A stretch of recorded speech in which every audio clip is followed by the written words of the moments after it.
Neste programa, gravado na UFABC em São Bernardo do Campo, quem fala sobre o assunto é Sérgio Gabrielli, doutor em Economia pela Universidade de Boston e professor da Universidade Federal da Bahia.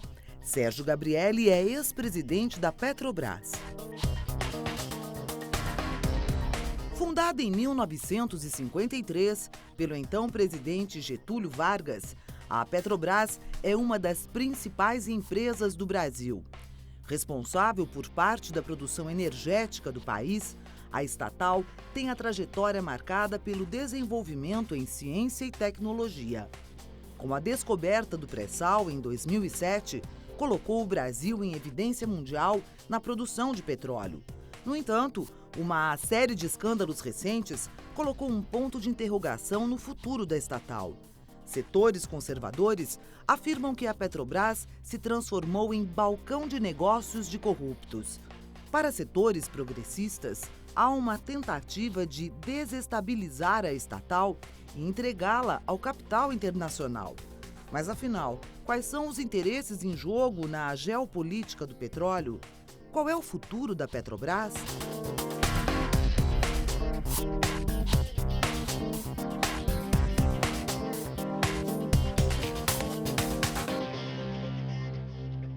A Petrobras, ela iniciou o século XXI produzindo um pouco mais de 1,5 milhão de barris por dia. Ela iniciou o século XXI refinando mais ou menos 2 milhões de barris por dia. E ela iniciou esse século XXI como uma empresa que tendia a ser uma empresa pequena, focada no desenvolvimento da exploração do petróleo da Bacia de Campos, focada, portanto, apenas na produção de petróleo, vendendo parte de suas refinarias. Em 2003, a Petrobras muda de estratégia. Em 2003, a Petrobras muda de estratégia e passa a ter uma estratégia de recompor aquilo que foi a força da Petrobras até 1998, que era um sistema integrado de produção de petróleo, refino, logística, petroquímica, biocombustíveis era pouco, era só etanol e fertilizantes. Com o fim do monopólio estatal do petróleo em 98, você tem, portanto, essa mudança fundamental da estrutura estratégica da Petrobras, que longe de ser um centro de um sistema integrado de produção de petróleo, que se integrava com a sociedade brasileira, passou a ser uma empresa focada na produção de petróleo e gás na Bacia de Campos. Com isso, a Petrobras pretendia sair da produção de terra e não queria expandir suas atividades produtoras além da Bacia de Campos. Em 2003, essa estratégia se altera profundamente. E essa estratégia se altera de 2003 a 2006 de uma forma transitória. De um lado, a Petrobras volta a ser agressiva nos leilões da ANP. E longe de ser uma empresa que estava tendo suas áreas exploratórias diminuídas, ela passa a ter aumento das suas atividades exploratórias. E busca a atividade de exploração ao norte da Bacia de Campos, no Espírito Santo, na Bacia de Espírito Santo, e ao sul da Bacia de Campos, na Bacia de Santos.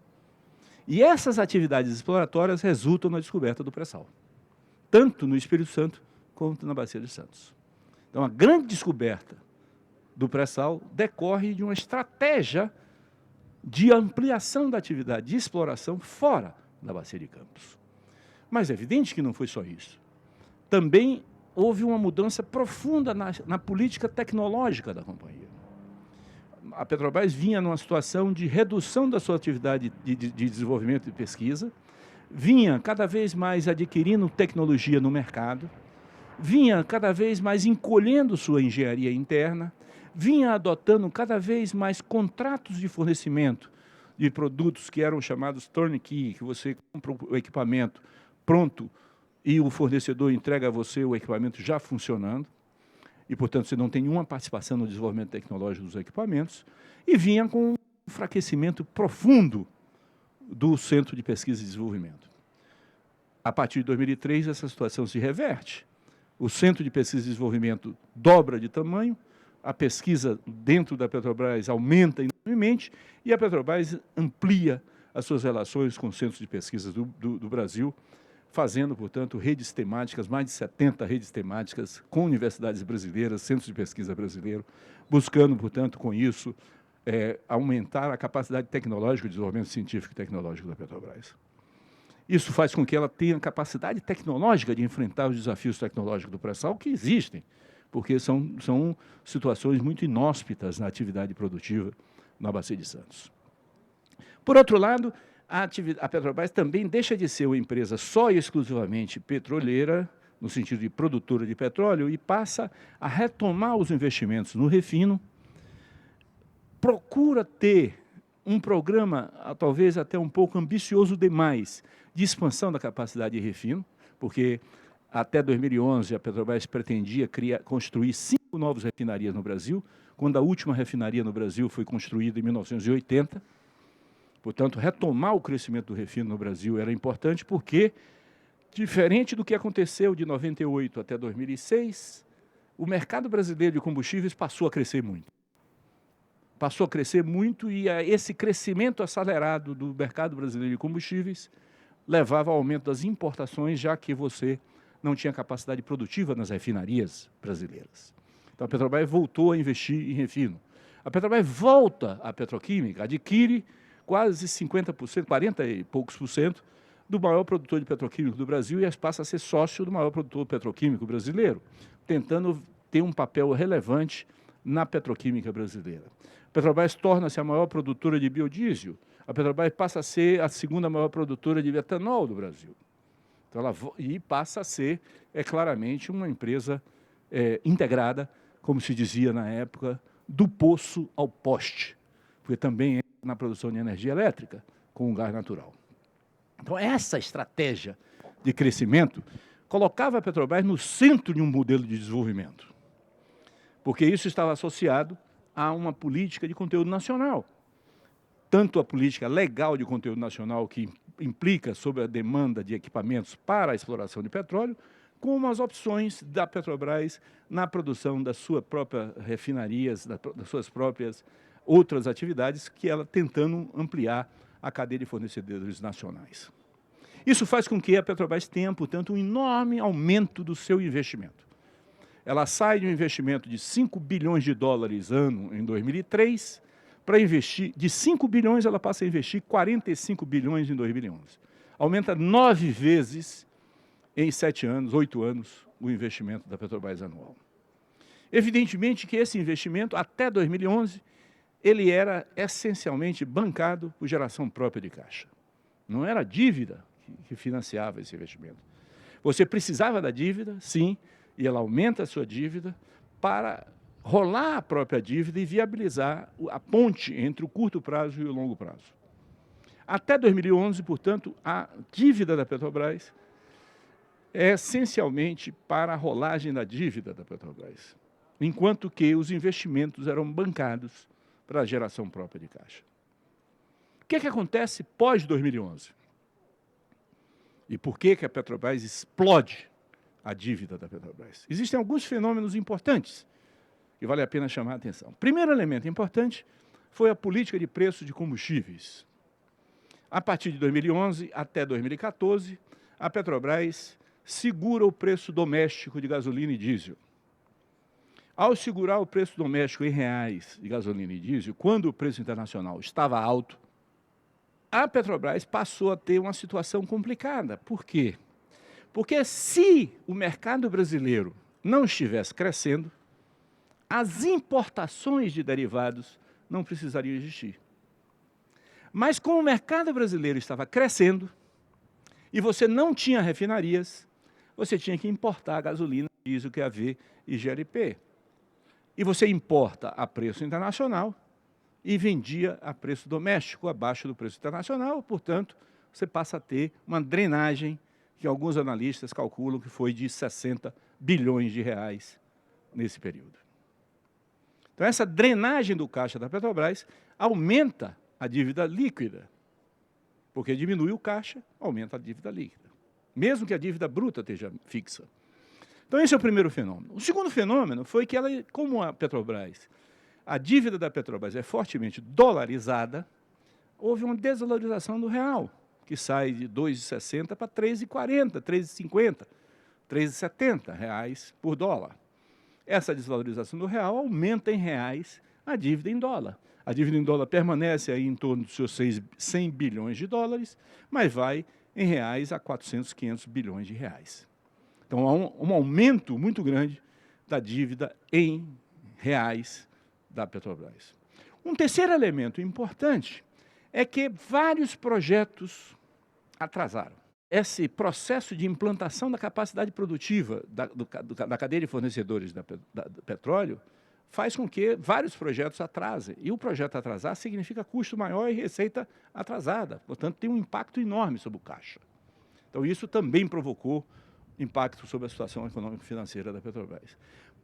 Por último, no quarto caso, nós tivemos uma situação de simultâneos investimentos no Brasil, com o aumento dos investimentos no EIP, na exploração e produção, o aumento do investimento nos outros setores da Petrobras, e o PAC, que aumentava os investimentos na infraestrutura brasileira. Isso fez com que o mercado brasileiro de engenharia pesada, o mercado brasileiro de fornecimento de equipamentos, tivesse extremamente aquecido e os preços subiram muito nos contratos da Petrobras. A corrupção foi relativamente pequena em relação ao tamanho dos processos da Petrobras. No entanto, ela tem um impacto enorme sobre a reputação da empresa, teve um impacto enorme sobre a capacidade da empresa, num primeiro momento, captar recursos, e, posteriormente, ela consegue superar isso, e hoje eu acredito que ela tende a superar a maior parte de seus problemas. Agora, o professor Sérgio Gabrielli responde a pergunta da correspondente de Ópera Mundi. Oi, Sérgio Gabrielli, tudo bom? Após anos de investimentos em relações exteriores e a descoberta do pré-sal, colocaram o Brasil e a Petrobras no centro do mercado econômico mundial. A atual crise da estatal brasileira é vista com preocupação não somente pelos países vizinhos do Mercosul, mas também por países da Europa em geral. Empresas italianas que têm negócios com a estatal tiveram perdas consideráveis no ano passado. Na sua opinião, será difícil recuperar a credibilidade internacional que a Petrobras teve um dia?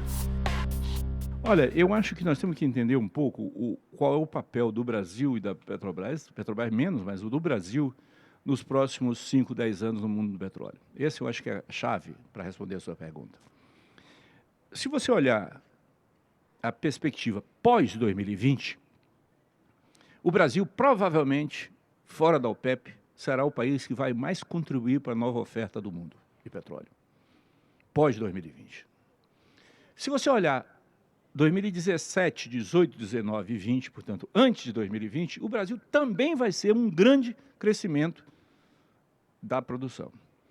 Se você olhar do ponto de vista dos Estados Unidos, que é o maior mercado consumidor depois da China, os Estados Unidos têm hoje uma situação de quase autossuficiência no gás.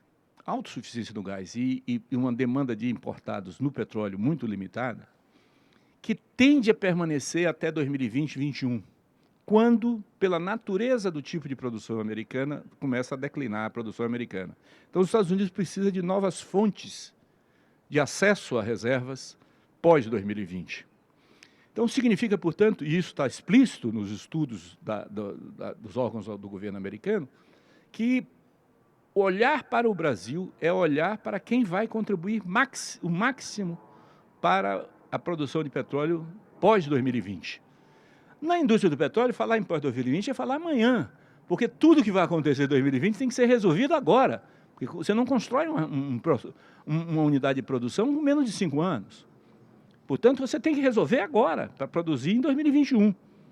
Então, essa decisão e essa discussão está por trás um pouco do interesse americano e do interesse dos grandes consumidores internacionais em relação ao Brasil. Agora, respondendo diretamente a sua pergunta, a Petrobras tem condições de recuperar? Eu acho que ela tem todas as condições de recuperar e está recuperando.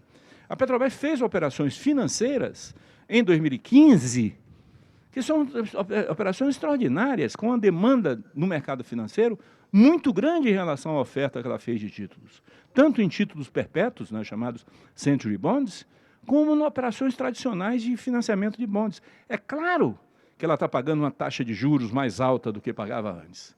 Mas se nós lembrarmos de quando a Petrobras entra ao mercado de novo, em 2003, ela entra captando no mercado em 2003, na época da invasão do Iraque, por exemplo, pagando em custos em torno de 11%, 12% em dólar. Esse custo vai caindo até 2011. Em 2011, ela capta a $4, a 4% o custo em dólar.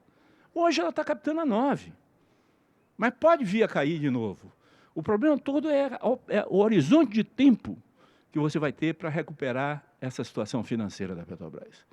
A Petrobras, hoje, no plano de negócio oficial da empresa, ela quer recuperar em 2 anos. Eu acho isso uma situação muito difícil, porque recuperar isso em 2 anos significa ter que vender seus ativos todos, quase. Ao passo que, se ela tivesse um horizonte mais de médio e longo prazo, ela poderia retomar essa credibilidade no mercado financeiro, porque no mercado de fornecedores ela tem quase a mesma credibilidade, e, portanto, eu acho que ela depende um pouco da estratégia que ela vai adotar.